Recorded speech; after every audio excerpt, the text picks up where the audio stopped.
Hi everyone and welcome back to my channel. I'm Santiago, an emerging artist living in Melbourne, and in today's video I'm gonna show you around my studio. So let's go for it.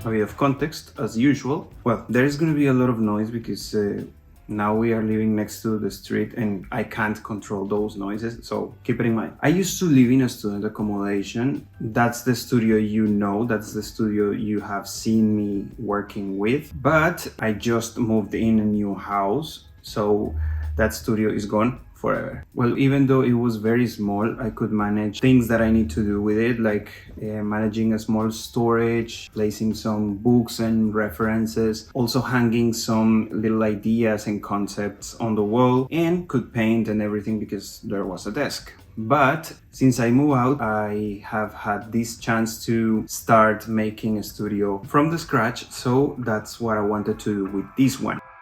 So basically this is the place I'm going to use for my studio. It's roughly 2 meters for 1.5 meters.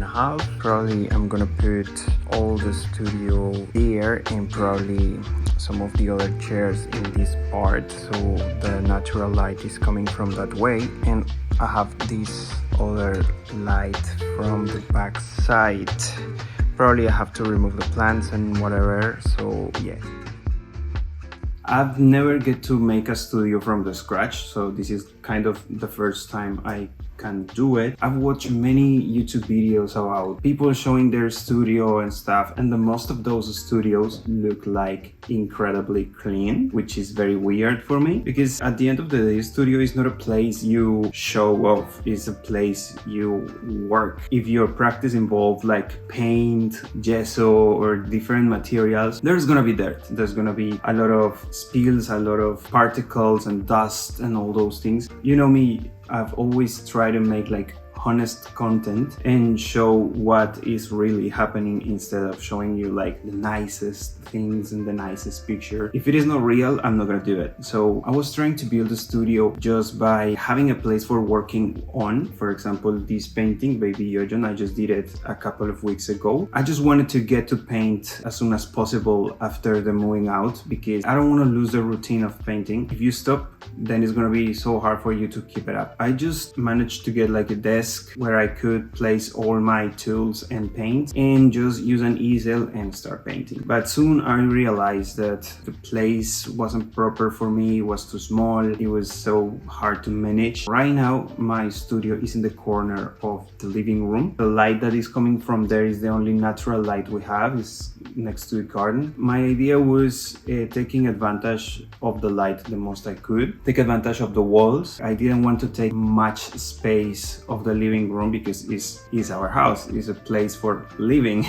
So I didn't want to bother that much that space, even though I require a bigger space for the studio. First thing I needed to do was covering the carpet. I use one of these cheap fabrics that you can buy for meters. I use it for covering all the carpet, so in case I spill something or there is paint flying around, I don't need to worry about the carpet. That's a key point. All the studios I had in the past were places where I just get to work and start modifying the space on the run. So I never plan it from the scratches, like in a plane, and say like, hey, I'm gonna place this here, it's gonna look like this, I'm gonna put some plants in the corner. No, I never work it in that way. I always took a place where I could put the things I needed, start working on it, and if I needed something else, just get it. If I need to remove something or reordering the space or whatever, I would do it afterwards. Probably that's why I had a lot of troubles trying to make this one. You can see that I was making a lot of attempts to display all the desks and tables and stuff I needed. I got this attempt of like a U shape where this wall would be like the bottom line and desks here and here, just for having like a limited space. But when I start working on that space, I realized I didn't like it because it was too ugly. It made the living room look ugly. So every person who comes our place is gonna look towards the studio because it's just at the end of the living room, and I didn't want our living room to look ugly. So what I did was rearranging everything again and recording everything again, because this is like the fourth attempt I record. So the first thing I want to show you is this small space I got for all the digital things, the edition and the audio recording. There is a little lamp with some white light because all the lights we have in the house are yellow, and that's a problem when you want to paint things. So I got this white light. Also there is a little drawer where I put all the things that I need. Always painkillers for my headache, you know. And in the other side you can see the storage of the bigger paintings. Those paintings are quite big and I don't know where to really storage it. Also here is my bigger easel that I'm gonna also place like everywhere whenever I need it. In here I have this green screen. I just got it like from a second-hand shop and it's very helpful for making videos. And in this way we have this multi-purpose table that I'm gonna use for everything I needed. For example, right now is kind of storage for new materials. Also I placed these two plants that I rescued and are getting the only little sun we can have right now. There is my tripod, and also that's the storage of Yojon. Then probably she's gonna show you that someday. This is a foldable table, so if I need to place it any other way I can do it. There are also more little plants over here, also getting the little sun we have. And finally we have the desk for paintings. I choose this one because it's also a second-hand one. You can see because of the scratches and everything. So I'm not gonna get worried if it gets damaged or I spill paint on it. I don't need to clean it that often or that much. Also, I really like to have this mat because it's so useful when you need to cut things. Those are my little sculptures that I showed you before. On this wall I hanged some inspiration. Those are some of my artworks and also some business cards and things.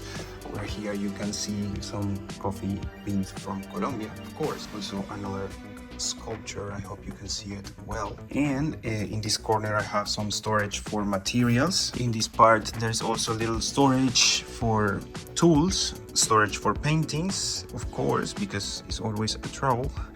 And in this part a printer that I never use.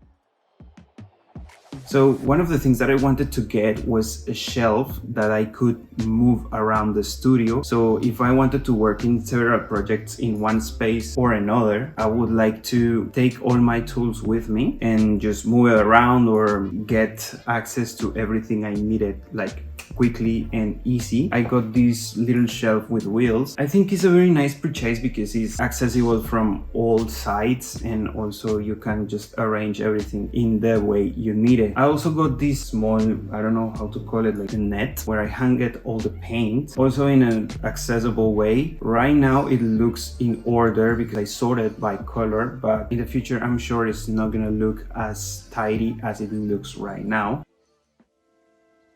After setting up everything, I got some advices for you. So first of all, don't try to make your space look nicer since the beginning. Try to make it functional, try to make it useful for you, try to make things accessible for you, comfortable. Comfort is very important when you're working. Keep in mind what your practice involves. So if you're working sculpture and you're working, I don't know, with dusty materials, with water, you have to set your studio in order to back up all these problems or hazardous materials or whatever.